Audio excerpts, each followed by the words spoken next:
Everyone, welcome back to my channel Pawan eco world. Students, हम कर रहे हैं शॉर्ट रन इक्विलिब्रियम आउटपुट और इसका इंट्रोडक्टरी जो पार्ट था वो मैं आपको पहले ही करवा चुकी हूँ। आज हम करेंगे इसका पार्ट नंबर सेकंड। अगर किसी बच्चे ने पार्ट नंबर फर्स्ट नहीं देखा है तो लिंक डिस्क्रिप्शन में मैं डाल दूंगी, प्लीज पहले उसे चेकआउट करें। आफ्टर दैट इस वाली वीडियो के ऊपर आए।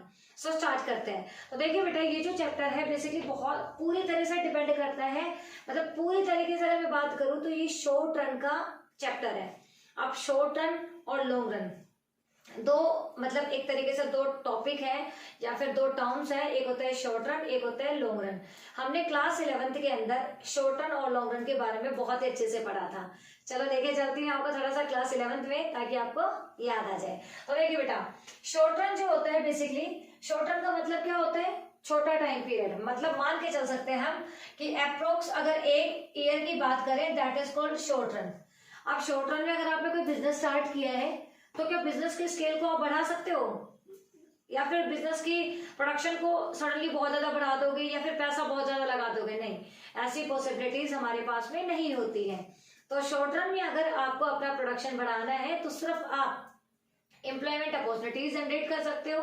वेरिएबल जो फैक्टर है उसी को लगाकर आप प्रोडक्शन को बढ़ा सकते हो। सेम वही बात है, याद होगा आप लोगों को, QX equals to F L और K। QX मतलब quantity of x commodity, F for functional relationship, L for होता है लेबर जिसमें रॉ मटेरियल, K फॉर होता है कैपिटल। अब जो शॉर्ट रन है इसमें K के ऊपर बार होता है, that is called constant.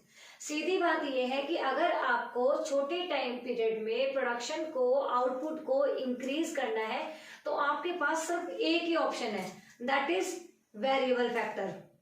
Variable factor को ही बढ़ाकर आप अपने बिजनेस की प्रोडक्टिविटी को इंक्रीज कर सकते हैं। उसी चैप्टर को आगे लेकर चल रहा है ये वाला चैप्टर जो 11th में था। देखिए, शॉर्ट रन का मतलब क्या है? छोटा टाइम पीरियड जो कि 1 साल तक का होता है। Short run means 1-to-1 relationship between output and employment. Output और एम्प्लॉयमेंट इन दोनों में क्या है? डायरेक्ट रिलेशनशिप है, 1-to-1 रिलेशनशिप है। अगर आउटपुट बढ़ेगी तो विद द हेल्प ऑफ किस, कैसे बढ़ेगी? Employment opportunities. तो ये होता है हमारा शॉर्ट रन। अब बात कर लेते हैं कि concept of equilibrium output GDP short run में किस तरीके से होता है। तो बेसिकली ये दो अप्रोचेस हम इसमें पढ़ेंगे। First one is AS and AD approach. Aggregate supply जो है वो एग्रीगेट डिमांड के बराबर हो जाए तो हम क्या बोलेंगे? इक्विलिब्रियम है इकोनॉमी के अंदर, जीडीपी इक्विलिब्रियम पॉइंट पर है। दूसरा S equal to I approach, savings और इन्वेस्टमेंट दोनों बराबर हो जाए तो हम बोलेंगे कि ये इक्विलिब्रियम जीडीपी है। मीन्स इस चैप्टर में हम दो अप्रोचेस को पढ़ने वाले हैं। तो देखिए, concept of equilibrium GDP, AS equal to AD and Y equals to AD। Y को हम AD के बराबर भी काउंट कर सकते हैं, AS इक्वल टू AD। अब देखिए Y और AD का क्या सीन है। तो बेटा इसमें Y का मतलब होता है इनकम, और इनकम अल्टीमेटली क्या होती है? एग्रीगेट सप्लाई होती है। तो हम कह सकते हैं AS इक्वल्स टू Y। तो यहाँ पे हमने क्या बोला? Y equals to AD। तो पहली अप्रोच हमारी यही है कि इकोनॉमी के अंदर AS AD के बराबर हो जाए तो हम उसे बोलेंगे इक्विलिब्रियम जीडीपी। अब AS क्या होता है और AD क्या होता है? तो AS refers to planned output in the economy, this is called plan. हम हमेशा प्लान की बात करेंगे, एक्चुअल की बात कभी नहीं करेंगे। मीन्स जब भी हम इस चैप्टर को पढ़ेंगे हमारे माइंड में पहले चीज सेट होनी चाहिए कि हम प्लान के बारे में बात कर रहे हैं, यहाँ पे एक्चुअल की कोई बात नहीं हो रही है। AS refers to the planned output in the economy. Economy के अंदर जो प्लान्ड आउटपुट है, इकोनॉमी के अंदर जितने भी सप्लायर सप्लाई करेंगे टोटल आउटपुट को हम क्या बोलेंगे? AS 1 साल के दौरान जितने भी आउटपुट हमने प्रोड्यूस की है, that is called AS aggregate supply. ऐसे ही AD refers to desired expenditure in the economy, या फिर हम कह सकते हैं AD का मतलब क्या है? प्लान्ड, जो भी हमने एक्सपेंडिचर करने की सोची है या जो भी हमने डिजायर किया है। सीधी बात है, 1 साल के दौरान प्लान्ड एक्सपेंडिचर को हम एग्रीगेट डिमांड बोलते हैं। और जब AD इक्वल्स टू AS होता है तो हम इसे बोलते हैं equilibrium GDP.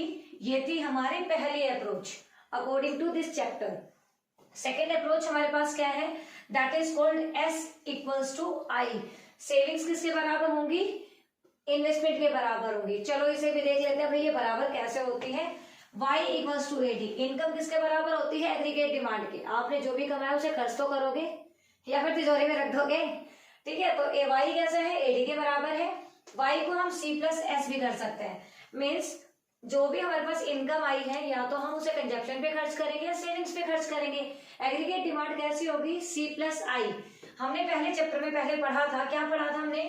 AD equals to C plus I plus G plus X minus N. तो हम इनकी तो बात कर नहीं रहे हैं, हम बात कर रहे हैं टू सेक्टर इकोनॉमी की। तो एडी किसके बराबर होगी? सी प्लस आई की तो बराबर होगी। तो देखिए यहाँ पे एडी इक्वल्स टू क्या हो जाएगा? सी प्लस आई। अब यहां से हमने ले लिया सी प्लस एस, यहां से हमने ले लिया सी प्लस आई, दोनों के बीच में इसका y है और इसके अपॉन में क्या है? एडी। अब अगर हम बात करें तो यहाँ से c कॉमन था, c कॉमन था, हमारे पास s और y बच गया। y को हमने एडी के बराबर पहले से ही बोल रखा था, तो ये ऑटोमेटिकली कट हो जाते हैं। That means s equal to क्या हो गया? I approach. क्लियर है यहाँ तक? s equal to I approach. तो जब भी आप इस चैप्टर को पढ़ोगे तो आपको दो अप्रोचेस इक्विलिब्रियम जीडीपी के देखने को मिलेंगी। पहली AS equal to AD approach and second one S equal to I approach. ये हमारा जो अप्रोचेस थी उसके बारे में थोड़ा सा ब्रीफ था। अब हम चलते हैं आगे कि एडी जो बेसिक एजम्पशन है शॉर्ट रन की, जो कि आपको याद रखनी है कि कौन कौन सी होती है। तो बेसिकली शॉर्ट पीरियड एनालिसिस, जब भी इक्विलिब्रियम जीडीपी होगी एडी इक्वल टू एस या एस इक्वल टू आई, ये हमेशा होगी शॉर्ट पीरियड एनालिसिस में। यहाँ पे हम लॉन्ग टाइम पीरियड की बात नहीं करते हैं। तो ये पहली एजम्पशन है। दूसरी एजम्पशन है टू सेक्टर इकोनॉमी। हम हमेशा टू सेक्टर इकोनॉमी की बात करेंगे, थ्री सेक्टर या फोर सेक्टर इकोनॉमी की बात नहीं करेंगे। ये सेकेंड एजम्पशन है। और एएस कैसे है? परफेक्टली इलास्टिक है। एग्रीगेट सप्लाई अकॉर्डिंग टू हम कभी भी उसे चेंज कर सकते हैं, इसे बोलते हैं एएस परफेक्टली इलास्टिक। जब भी सप्लाई को बढ़ाना है सप्लाई बढ़ाई जा सकती है, जब भी सप्लाई को कम करना है प्रोडक्शन को रोका जा सकता है। ऐसी कंडीशन को हम बोलते हैं as is perfectly elastic. Means according किसी भी सिचुएशन की वो चेंज की जा सकती है। तो ये तीनों क्या है?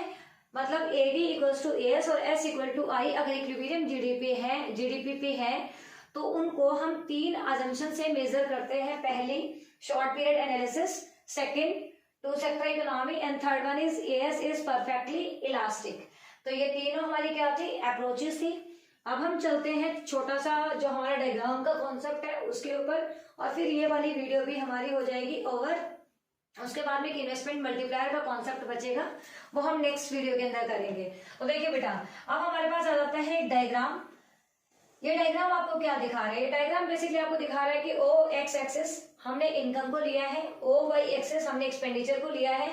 ये जो बीच की लाइन जा रही है इसको हम बोलते हैं लाइन ऑफ रेफरेंस, जो कि 45 डिग्री के ऊपर बनेगी। ये हमारी क्या है? वाई को हम एएस के बराबर भी काउंट कर सकते हैं। हमें पता है अल्टीमेटली जो सप्लाई है वही तो कन्वर्ट होती है वाई के अंदर। वाई को हम एडी के बराबर भी बोल सकते हैं, क्योंकि अल्टीमेटली जो हमारी इनकम है, मतलब हमारे पास में दो सेक्टर्स होते हैं, एक होता है प्रोड्यूसर सेक्टर, एक होता है हाउस होल्ड सेक्टर। प्रोड्यूसर क्या करता है? इनकम का मतलब इनकम जो है वो जनरेट, एएस जो है एग्रीगेट सप्लाई कन्वर्ट होती है इनकम के अंदर, और जो भी इनकम एक हाउस होल्ड के पास जाती है वो उसको बना देता है एग्रीगेट डिमांड के अंदर, मतलब एक्सपेंडिचर के अंदर, हम इसे बोल सकते हैं। अब देखिए, अब जब हमारी इनकम जीरो है, मतलब अगर हमारी वाई जीरो है तो हमारा कंजप्शन कितना है? 30 है। This is called autonomous consumption. Income नहीं है तब भी हम कुछ ना कुछ कंज्यूम कर रहे हैं, इसे बोलते हैं ऑटोनोमस कंजप्शन। सीधी बात है, अपनी लाइफ को सरवाइव करने के लिए चाहे हमें भीख मांगनी पड़ो, हम कंजप्शन करते हैं। तो हमारे पास में जो पास्ट की सेविंग्स होती है या फिर किसी उधार लेके किसी से हम जो भी खर्चा करते हैं, जब हमारी इनकम जीरो है हम उसे बोलते हैं ऑटोनोमस कंजप्शन। हमारी इनकम जीरो थी, कंजप्शन 30 था, इसे बोलेंगे ऑटोनोमस कंजप्शन, मतलब सी बार जो है बेसिकली क्या दिखाता है? ऑटोनोमस कंजप्शन को। यहाँ पे जो आई है, ये आई हमारे पास में कैसा है? फिक्स्ड है, कांस्टेंट है, क्योंकि ये हमारी कैसी है? ऑटोनोमस इन्वेस्टमेंट है। ऑटोनोमस इन्वेस्टमेंट वो होती है जो कि इनकम के साथ में इंक्रीज नहीं होती है। इंड्यूस्ड इन्वेस्टमेंट वो होती है जो कि इनकम के साथ में इंक्रीज होती है। तो यहाँ पे हम इंड्यूस्ड इन्वेस्टमेंट के बारे में बात नहीं कर रहे हैं, हम यहाँ बात कर रहे हैं ऑटोनोमस इन्वेस्टमेंट के बारे में। तो आई हमारा कैसा है? कांस्टेंट है, फिक्स है। अब देखिए, ये हमारा आई है, ये हमारा सी है, दोनों को प्लस कर दिया तो क्या बन गया? AD. Line of reference, then this is consumption and this is C plus I aggregate demand and this is I. ये हमारा एक कंप्लीट हम ये कह सकते हैं कि ये हमारा एग्रीगेट डिमांड और जो भी हम मतलब लेके चलेंगे इनकम कहाँ होगी, फिक्स होगी कि नहीं होगी, इस तरीके से ये हमारा एएस और ये हमारा एडी, ये हमारा क्या है इक्विलिब्रियम जीडीपी, ये हमारी एएस और एडी अप्रोच जिसे हम बोलते हैं इक्विलिब्रियम जीडीपी। ये डायग्राम आई थिंक आपको समझ आ गया होगा कि एएस बराबर है किसके, एडी के। तो ऐसे कंडीशन को हम बोलते हैं equilibrium GDP according to AS and AD approach. ये हमारा एक छोटा सा कॉन्सेप्ट था जिसके अंदर मैंने छोटे छोटे करके बहुत सारे टॉपिक्स को कवर किया, जैसे कि एएस क्या होता है, एडी क्या होता है, आई क्या होता है, एस क्या होता है, और जितने भी शॉर्ट टर्म एनालिसिस जो पार्ट होते हैं वो क्या होते हैं, इक्विलिब्रियम जीडीपी की कौन कौन सी अजम्पशंस हैं, ये सारे कॉन्सेप्ट मैंने इसमें क्लियर कर दिए हैं। अगर आप इस वीडियो को देखते हैं और बहुत ही रुक रुक कर इसे सुनते हैं तो डेफिनेटली आपको ये मतलब बेनिफिट देगी। और इसी का जो बचा हुआ पार्ट है वो मैं नेक्स्ट डे आप लोगों को अपलोड कर दूंगी। तब तक के लिए बाय बाय, टेक केयर।